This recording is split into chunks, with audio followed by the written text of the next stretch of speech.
La migración japonesa hacia el Perú comenzó en 1899 y se mantuvo por casi 40 años.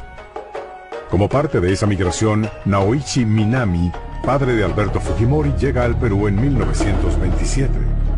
Habría trabajado en 2 o 3 haciendas de la costa peruana, de la costa central, norte, durante poco tiempo, cosa muy usual en los inmigrantes japoneses que no se quedaban en las haciendas, y luego se habría instalado como sastre.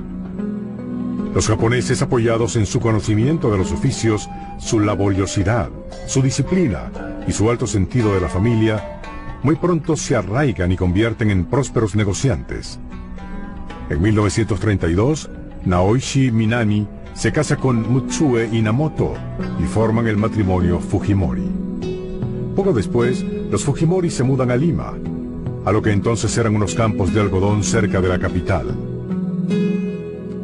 El segundo de los 4 hijos de este matrimonio nace el 28 de julio de 1938.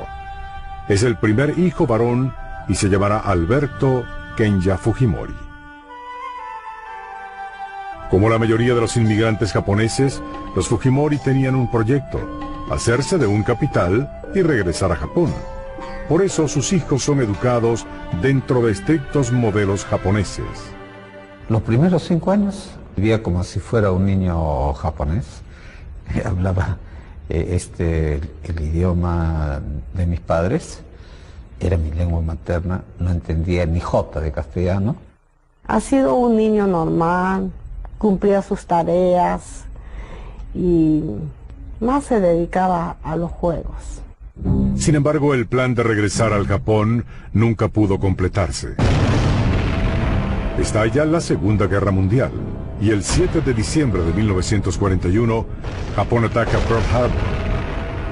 La reacción de este ataque llega al Perú. Fue el país latinoamericano que declara la guerra inmediatamente después que los Estados Unidos, y una de las cosas que se hacen aquí fue perseguir a los ciudadanos japoneses, ¿no? Llevaron a muchos a los campos de concentración en los Estados Unidos, ¿no? Y muchos optan por escapar. Un cierto recelo contra el éxito de los japoneses en el Perú encuentra la excusa para manifestarse violentamente. Muchos comercios japoneses son saqueados. Los disturbios dejan 600 muertos. A pesar de todo, los Fujimori permanecen en el Perú. Su negocio familiar de reparación de neumáticos es confiscado. Para Alberto, este será tan solo uno de los muchos cambios que su vida va a sufrir. Y Alberto Fujimori es la primera generación, digamos, de hijos de japoneses que reciben ya una educación absolutamente nacional, en colegios nacionales, ¿no? Se cierran los colegios japoneses. Alberto Fujimori estudió primero en el Colegio de la Merced y luego en la Escuela Alfonso Ugarte, una escuela de gran tradición y orgullo en la capital peruana. La influencia peruana con las tradiciones aquí en que me formé en el colegio, un excelente colegio, fue reforzada con actitudes y conceptos importantes, creo, en la vida de uno, ¿no? Por ejemplo, la disciplina, o la puntualidad, la perseverancia, la constancia. Entonces esas son cualidades que, digamos, en el Japón antiguo se practicaba. Guiado quizás por la relación de su padre con la agricultura, Alberto Fujimori se matricula en 1957 en la Universidad Agraria de La Molina. Allí obtiene el primer puesto de su promoción en 1961. Él nunca ha desperdiciado su tiempo.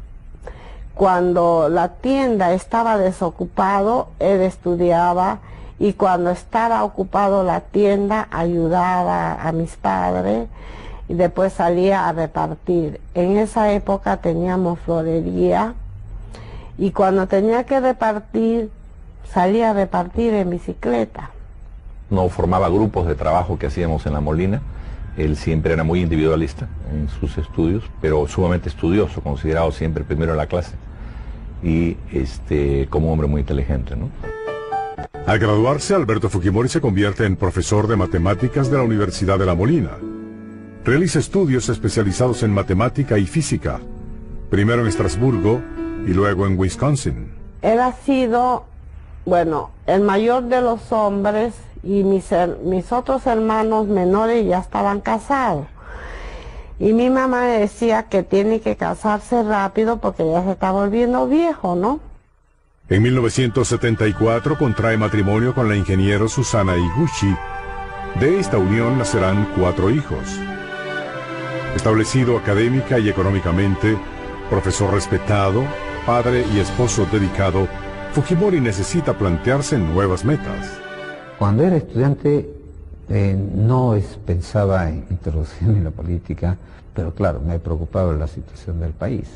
Veía la enorme diferencia tanto en la situación económica como la social. En 1984 es nombrado rector de la Universidad de La Molina. Siendo rector, dirige durante año y medio un espacio televisivo abierto al debate de la problemática peruana. Algo en él comenzaba a despertarse. En medio de profundas diferencias y discriminaciones raciales y económicas, el Perú venía intentando desde principios de siglo diferentes reformas de su sociedad que pudieran resolver el retraso del país y las crecientes presiones sociales. Durante más de 50 años, los gobiernos democráticos se alternan con opciones militares tratando de sacar al país adelante. Sin embargo, todos los intentos fracasaron, generando una serie de inquietudes en las clases más desposeídas del Perú. Para las elecciones de 1990, el panorama del Perú no puede ser más desalentador. Una inflación récord mundial del 7000%. Falta de credibilidad en los partidos.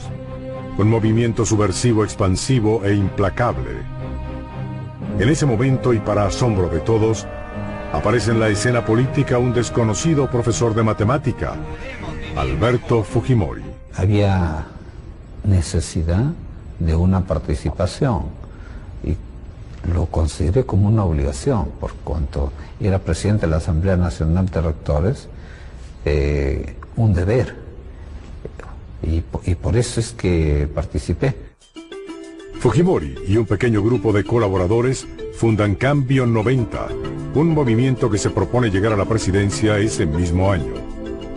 Fujimori debía enfrentar a las élites tradicionales del poder y a la figura brillante y aparentemente invencible de Mario Vargas Llosa. Reconocido novelista, también sin experiencia política, pero poseedor de un innegable prestigio. La situación no parecía aconsejar el enfrentamiento, pero Fujimori tenía sus propias convicciones. Los sorprendentes resultados electorales le darían la razón. Después de la primera vuelta en las elecciones peruanas de 1990, solo quedan 2 candidatos, Mario Vargas Llosa y Alberto Fujimori. Todos los partidos tradicionales han quedado fuera del juego. Tras una segunda votación, Alberto Fujimori gana las elecciones presidenciales con el 62% de los votos, casi el doble de lo que consigue Vargas Llosa. ¿Cómo explicar este inesperado resultado? O japonés se parece más a los hijos de los indígenas peruanos que a un blanco peruano, por sus rasgos físicos, por su actitud silenciosa, por su falta de elocuencia a la hora de hablar castellano. Ahí hay una identificación cultural, racial, fisiológica y psicológica. El apoyo de las clases populares, de los pequeños comerciantes y de minorías segregadas había llevado a Alberto Fujimori hasta el Palacio de Gobierno, pero para mantenerse allí necesitaba encontrar otro tipo de apoyo. Su alianza con los militares, ¿no? Fujimori se encuentra frente a un país muy complicado, muy difícil de gobernar, y sin equipo, sin partido, sin gente que le dé forma, que lo ayude. Entonces es un poco como un reflejo, buscar que su partido sea el ejército. Esta alianza será clave para que Fujimori pueda aplicar severas medidas para enfrentar la profunda crisis del país. Perú se encontraba fuera del sistema del Banco Mundial y del Fondo Monetario Internacional. Las reservas internacionales eran menores a $150 millones. A nivel de economía interna, el panorama no era más alentador para el país. Había perdido su capacidad de defensa interna. No estoy hablando en términos militares, sino en términos económicos. Capacidad de defensa interna es la población, su capacidad de comprar, su capacidad de intercambiar, su capacidad de invertir de las empresas. Además de cuestionables políticas económicas, la debilidad manifiesta de un Estado que no podía contener el terrorismo contagiaba de inseguridad al aparato productivo peruano. La sensación que se tenía en este país era que Sendero Luminoso, sobre todo, no tanto el MRTA, pero Sendero Luminoso, un día iba a tomar Palacio de Gobierno. Abimael Guzmán, un antiguo profesor de filosofía en la zona andina de Ayacucho, inspirado en las ideas de Mao Zedong y las suyas propias, había fundado Sendero Luminoso, la más temible organización terrorista del Perú, nacida en mayo de 1980 con un claro objetivo: crear una utopía andina que tiene matices camboyanos, que tiene matices polpotianos por el método que emplea, que es extremadamente terrorista, como nunca se había conocido en el Perú. Sendero Luminoso asesina a los campesinos que no colaboran con ellos, a los alcaldes que se oponen, controlan los cultivos de coca y obtienen financiamiento del narcotráfico. Los jueces, amenazados de muerte, liberan a los senderistas apresados. Fujimori enfrenta una situación de emergencia en la que narcotráfico, terrorismo e insolvencia económica se alimentan entre sí, como una serpiente que se muerde la cola.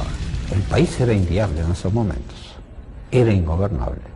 La violencia seguía incrementándose. Había un riesgo de caos económico si no hacíamos las reformas. Entonces, frente a esa situación, y para que nuestra incipiente democracia no colapsara, había que tomar medidas drásticas. El 5 de abril de 1992, Alberto Fujimori disuelve el Congreso elegido democráticamente. El apoyo de los militares en estos momentos resultará clave para Fujimori, quien enfrenta un fuerte cuestionamiento interno y externo acerca de su vocación democrática. Si el Parlamento cerraba, acababa la democracia, o acababa el sistema que tenía el Parlamento de por medio, ¿no? Lo inusual fue el hecho que Fujimori lograra mantenerse en el poder a pesar de las críticas y legitimarse más adelante a pesar de haber cerrado el Parlamento. La crisis de la disolución del Congreso se produce en un difícil momento para la vida personal del presidente.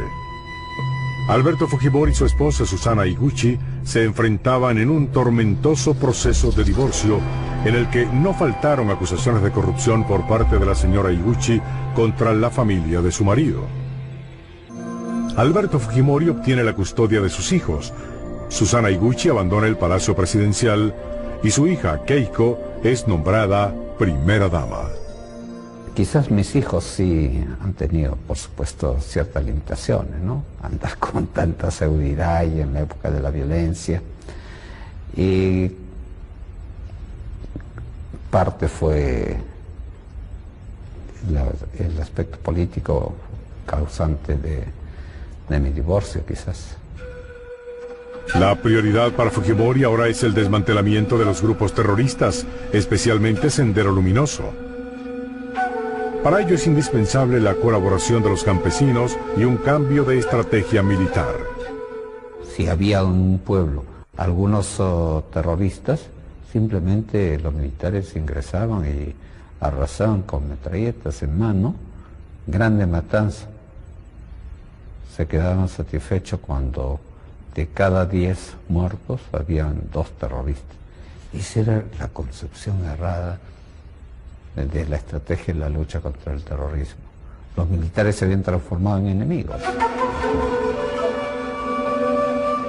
Los campesinos son armados y entrenados y comienzan a enfrentar a los terroristas ayudados por el ejército. Pero será en un barrio residencial de la capital, Lima, donde tendrá lugar un hecho decisivo en la lucha contra Sendero Luminoso. El 12 de septiembre de 1992, Abimael Guzmán es capturado y se convierte en el preso 1509. Después de un cuidadoso operativo de inteligencia, había ocurrido lo impensable. Este hombre, del que muchos comenzaban a sospechar que no existía, era exhibido frente a las cámaras como un animal salvaje.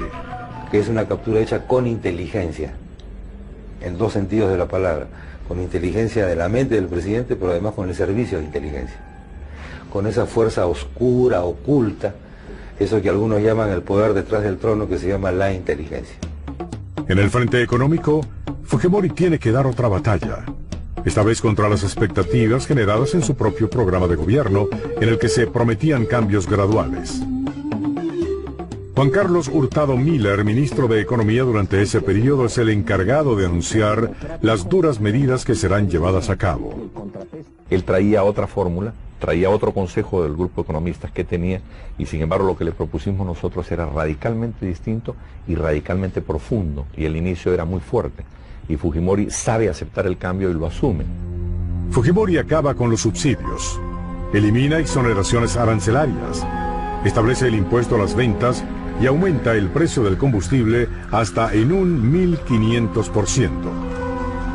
En otros países donde se habían aplicado medidas menos severas, se produjo una violenta reacción popular. El pueblo creo que estaba harto de tener una situación inestable y esperaba medidas radicales. Y Fujimori supo entender eso y dimos las medidas radicales y no hubo una reacción popular, una aceptación, y realmente el éxito final del programa es el sacrificio del pueblo. Para 1993, Perú se reinserta en la comunidad económica internacional. Apoyos económicos de todo el mundo comienzan a llegar en una señal evidente de confianza. En ese mismo año se promulga la nueva Constitución del Perú, que fortalece la estructura del Estado y del poder central. Se establece la pena de muerte para los terroristas y se permite la reelección. A pesar de la severidad de las medidas económicas y de la crítica de algunos sectores políticos a la actitud autoritaria del presidente, la popularidad de Alberto Fujimori en 1995 permitía esperar una fácil reelección. Y en enero de ese mismo año electoral, vientos de guerra soplan desde la frontera con Ecuador. La cordillera del Cóndor es una línea montañosa al norte del Perú que delimita parcialmente su frontera con Ecuador, frontera que nunca estuvo completamente demarcada. Las diferentes interpretaciones de los sucesos históricos que han afectado este territorio mantienen abonado el terreno para continuos roces y enfrentamientos entre los dos países. La cordillera del Cóndor era como un barril de pólvora. El 2 y 3 de enero de 1995, Perú y Ecuador informan de intromisiones de patrullas enemigas en sus territorios. El 26 de enero comienzan las hostilidades. En un año electoral y ante la posibilidad de su reelección, Fujimori asume el papel de comandante militar en un conflicto que logra integrar a todas las fuerzas políticas en torno a los objetivos del gobierno y de las Fuerzas Armadas. El 17 de febrero de 1995, en la ciudad de Itamaraty, en Brasil, Ecuador y Perú, firman una declaración que pone fin a las hostilidades y deja abierto el camino para acabar con 30 años de ausencia de diálogo. La victoria para Alberto Fujimori es doble. Ante la comunidad internacional se ha comportado como un negociador, deseoso de resolver un problema. Ante sus conciudadanos, ha mantenido firme la posición de Perú de reclamar y defender el territorio en disputa. Fortalecido con esta imagen de negociador firme, Fujimori se presenta a las elecciones de 1995 con unas posibilidades bien diferentes a las que enfrentó en 1990. Fujimori cuenta además con el aval de haber conseguido logros concretos que por mucho tiempo eran el anhelo de los peruanos. La gente estaba satisfecha por los éxitos alcanzados en la lucha contra la subversión y en la lucha contra la inflación. Entonces la vida cotidiana era, entre comillas, relativamente mejor. Eso le trae un caudal político enorme a Fujimori, aparte de su carisma personal. Para las elecciones de 1995 se va a presentar un candidato inesperado. Ahora desde la oposición política, su ex esposa Susana Higuchi vuelve a enfrentarse con Alberto Fujimori. El único candidato que se perfila con posibilidades de derrotar a Fujimori es Javier Pérez de Cuéllar, ex secretario de las Naciones Unidas. Pero la historia es cíclica. Pérez de Cuéllar, salido de las clases privilegiadas peruanas, repetirá el papel de Mario Vargas Llosa en 1990. El 9 de abril de 1995, Alberto Fujimori es reelecto para un segundo periodo presidencial con el 65% de los votos. Los éxitos alcanzados en su primera administración hacen que el segundo gobierno de Fujimori deba cumplir con nuevas expectativas, especialmente en el área económica. Además de la difícil situación económica, otro elemento comienza a preocupar a la opinión pública: la presencia cada vez más evidente del asesor de inteligencia Vladimiro Montesinos en los círculos de influencia más cercanos al presidente. La figura de Montesinos, mantenida dentro de un cierto halo de misterio, emergía siempre en los momentos cruciales del gobierno de Fujimori. La captura de Abimael Guzmán, la derrota de la guerrilla o el control del narcotráfico. Pero la prueba definitiva de la importancia que los cuerpos de inteligencia y las Fuerzas Armadas tienen para el gobierno de Alberto Fujimori comienza el día 17 de diciembre de 1996. El embajador del Japón en Lima y su esposa se disponen a dar la bienvenida en su residencia a los invitados a una celebración en honor del cumpleaños del emperador.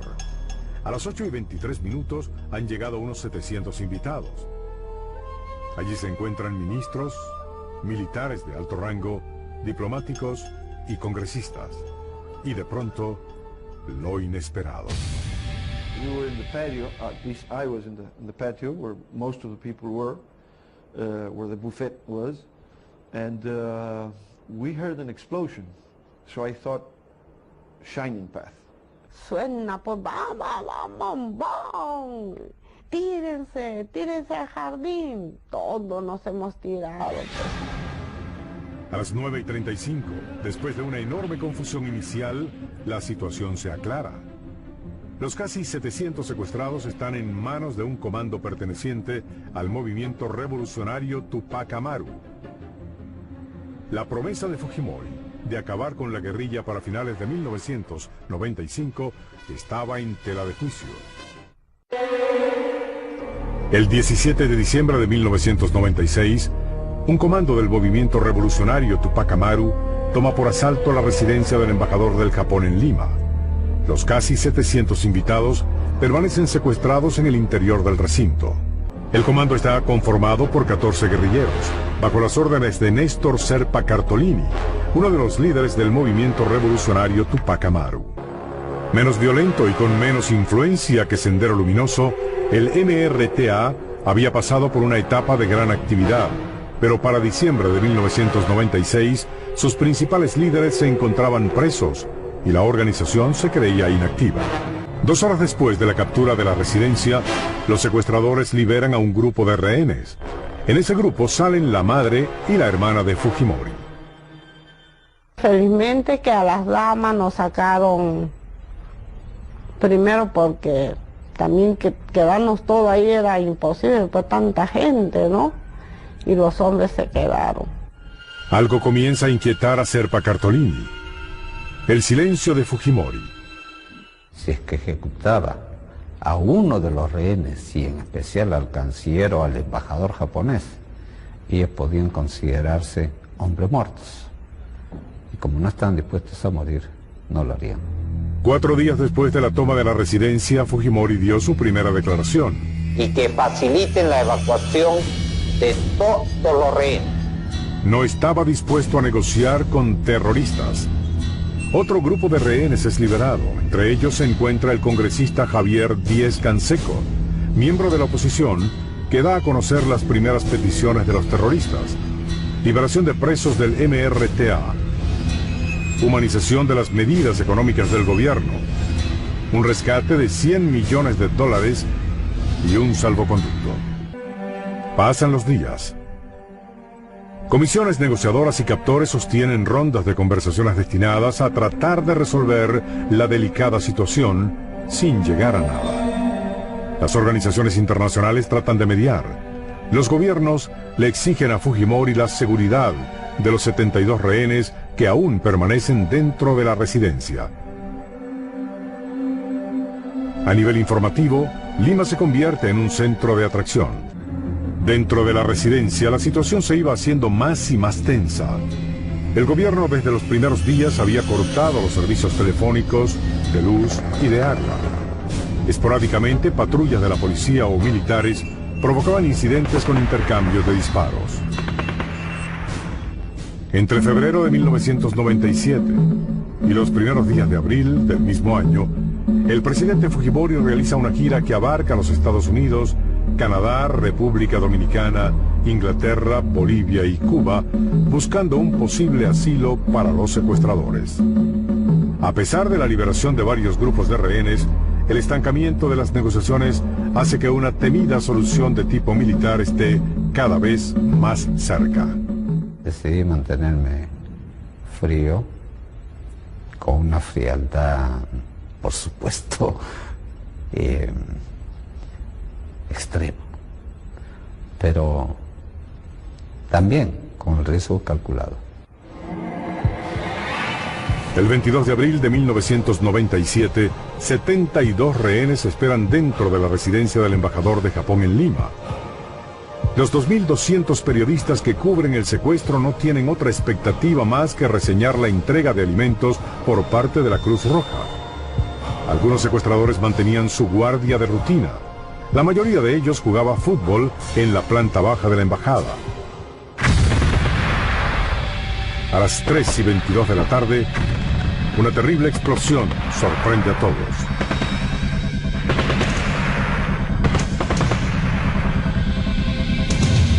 Un escuadrón de 140 hombres irrumpía en la embajada del Japón. 35 minutos después, todo había terminado.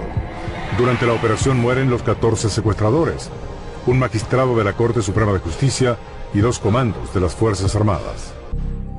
La acción militar había comenzado a prepararse prácticamente al siguiente día del secuestro de la residencia. El propio Fujimori concibe y proyecta el plan con la ayuda de su asesor de seguridad, Vladimiro Montesinos. Los comandos son entrenados en una réplica de la residencia que se construye en instalaciones militares. Mientras tanto, un grupo de zapadores cava una red de túneles que mina el subsuelo de la mansión. Para el momento del rescate, la vida dentro de la residencia es perfectamente conocida y predecible. Desde un micrófono del tamaño de un alfiler adherido a la guitarra de un rehén, hasta el mismo radio de la embajada, había servido para que a la hora convenida los comandos atacaran con precisión matemática. Fujimori, que ha luchado duramente contra la hiperinflación y la guerrilla, va a tener que enfrentarse a un enemigo imprevisto: la naturaleza. Bajo el inocente nombre de El Niño, una poderosa confluencia de factores climáticos azota el Perú en febrero de 1998. Lluvias torrenciales caen sobre todo el país. Desbordan los ríos, acaban con las cosechas, cortan las vías de comunicación y dañan sensiblemente el aparato productor del país. A los incalculables daños ocasionados por El Niño se suman los efectos que una terrible epidemia de cólera produce en el turismo y en la exportación de pescado. Fujimori, que ha aprendido a convertir la realidad en un triunfo político, personalmente aparece al frente de las operaciones de rescate y control de daños en las zonas afectadas. Tengo un contacto directo, hago inspecciones de obras y en esos casos veo con las obras, las inversiones con ojos de ingeniero, desde las chiquitas a las grandes.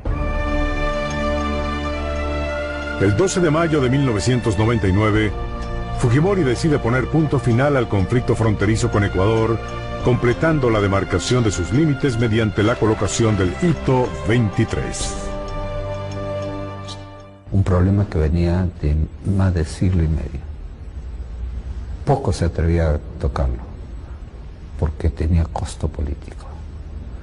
Cuando decidí asumir una posición, los consejeros me advirtieron que eso podía tener un alto costo político. Este acto simbólico sella un conjunto de acuerdos fronterizos y comerciales, abriendo el camino de la paz entre los dos países. Como parte de estos acuerdos, Perú entrega a Ecuador 1 kilómetro cuadrado de su territorio en perpetuidad y sin afectar la soberanía peruana. Pero Alberto Fujimori decide presentarse por tercera vez consecutiva como candidato presidencial, hecho sin precedentes en la historia del Perú. Fujimori, cansado del poder, no, ni hablar, está encantado con el poder, ¿no?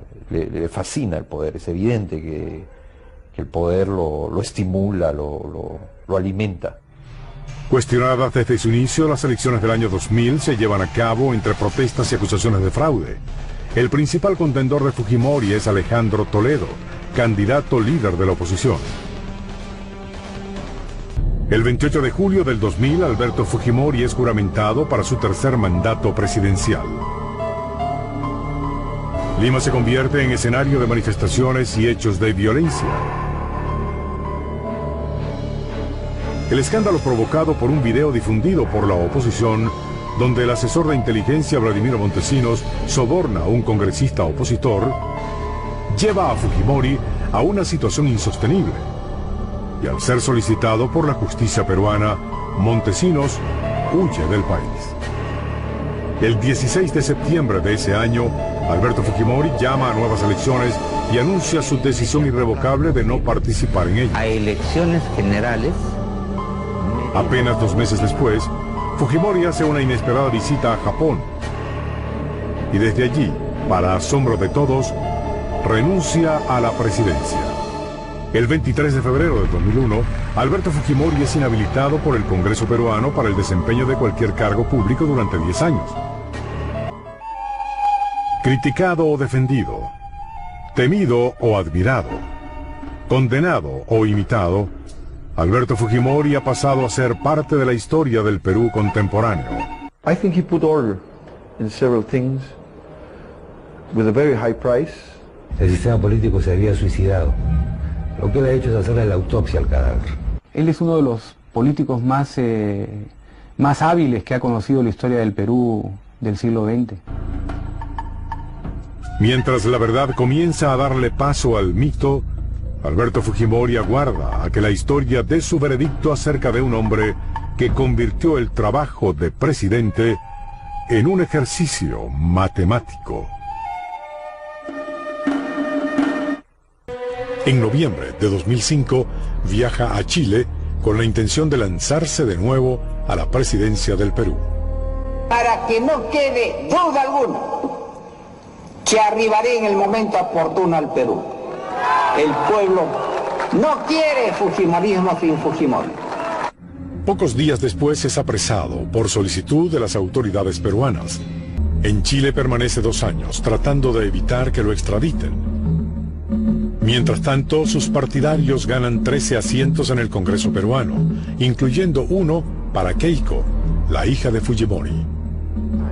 En septiembre de 2007, Fujimori es finalmente extraditado. Una vez en Perú, es confinado en una celda especial y pocos días después comienza a ser juzgado. Primero es condenado a 6 años por abuso de poder, pero luego el proceso continúa con otras acusaciones.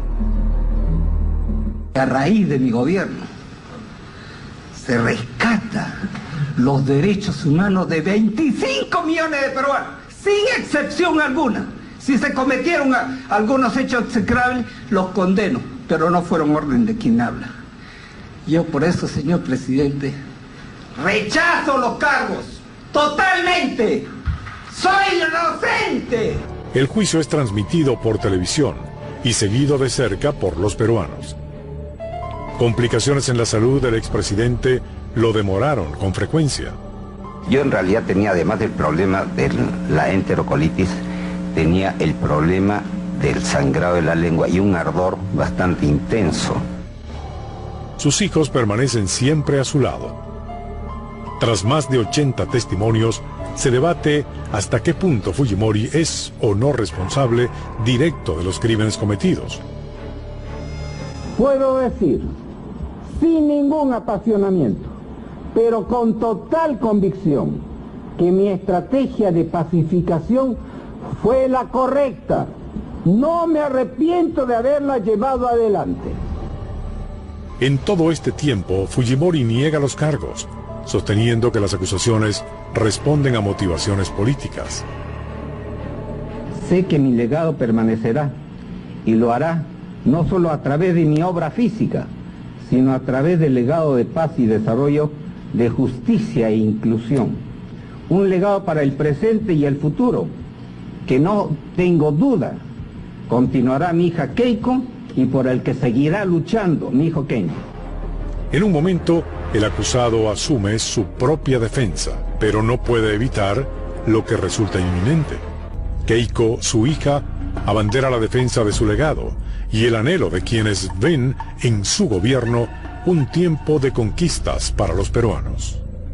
Todavía, muchos lo aclaman por sus logros.